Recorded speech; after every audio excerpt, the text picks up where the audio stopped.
Upaya penanganan larangan membuang sampah menggunakan spanduk yang bertuliskan dilarang membuang sampah di sini tidak membuahkan hasil. Lantaran masih adanya warga yang tetap membandel.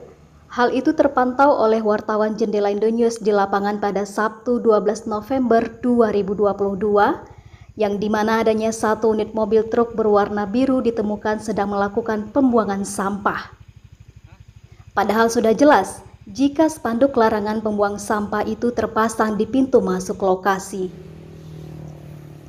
Sebelum menjadi tempat pembuangan sampah, dahulunya lokasi tersebut akan dibangun sebuah taman. Namun rencana tersebut gagal lantaran lokasi itu merupakan milik perorangan, bukan milik pemerintah setempat. Hal itu disampaikan langsung oleh Kepala Dinas DPKPLH Banjarnegara Singgi Haryono saat ditemui wartawan Jendela Indonews di kantornya pada Senin 14 November 2022. Ya, kita kan sudah turun ke lapangan menyatakan bahwa memang tidak boleh apalagi itu adalah di pinggir sungai.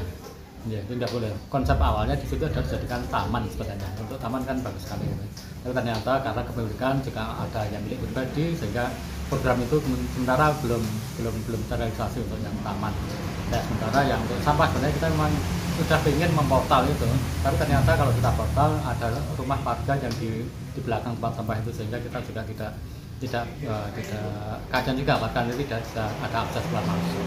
Dan sebenarnya bisa kita arahkan dari pengelola mana siapapun yang membuang sampah di situ. Sebenarnya di kelompok sendiri kan ada TPS 3R, maka bisa MOU dengan TPS 3R. Toh TPS 3R juga butuh sampah sebagai bahan baku untuk diolah mereka, dan jaraknya relatif dekat dengan kalaupun itu dari pasar jaraknya relatif dekat, atau bisa kita ditempatkan sampah di TPA. Nah, di TPA dengan catatan kita kan ada retribusi, pasti bayar retribusi, masalah biaya angkut dan sebagainya. Karena beberapa desa juga ada yang MOU dengan kita karena menempatkan sampahnya itu di TPA. Kalau ini kan tidak ada pengelolanya, itu kan ada yang kita pada saat kita inventarisir adalah ternyata milik pribadi. Yang pribadi kan juga keberatan di tanahnya digunakan sebagai tempat pembuangan sampah. Ya, kita mestinya harus dibersihkan gitu. Dan itu juga ada di bantaran sungai ya. Di bantaran sungai itu kan tidak boleh ada sungai tercemar oleh adanya sampah.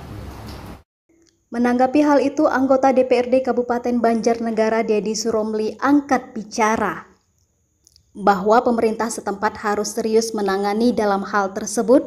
Jangan sampai permasalahan ini semakin menumpuk yang akhirnya menjadi bom waktu.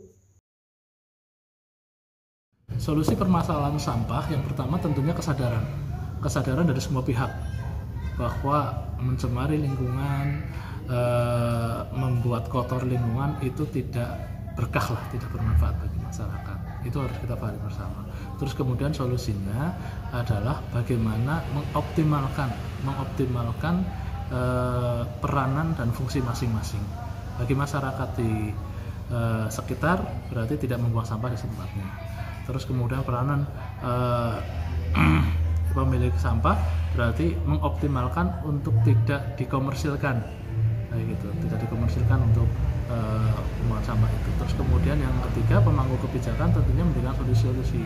Misalkan kalau ada grand design ke depan, sampah itu tempat sampah itu apakah akan menjadi tempat transit saja atau menjadi TPA, tempat pembuangan akhir. Tentu ini membutuhkan regulasi yang jelas. Kalau misalkan sebagai transit, harus ada kejelasan dari pihak pemerintah atau pemangku kebijakan dengan pemilik lahan, karena lahan itu adalah lahan milik perorangan, gitu, sehingga tidak ada permasalahan di kemudian hari.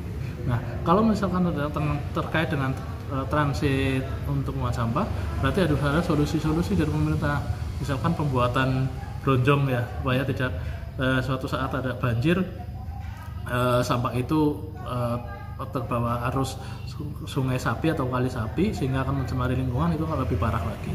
Nah, terus kemudian yang kedua, selain membuat bronjong itu juga dari segi estetika perlu ada sebuah penutup lah ya, itu sebenarnya tidak kelihatan jalan, apalagi itu di jalan provinsi kayak gitu, jalan provinsi atau jalan nasional itu ya, yang mana lalu lintas itu cukup padat, sehingga sangat naif Banjarnegara misalkan kita baru masuk Kabupaten Banjarnegara disuguhi tontonan atau sampah gitu. Artinya pemerintah Kabupaten Banjarnegara ini harus serius kayak gitu loh. Jangan sampai permasalahan semakin menumpuk, semakin hari belum ada solusinya, sehingga akan menjadi bom waktu kayak gitu. Dari Kabupaten Banjarnegara, Arif Ferdianto melaporkan.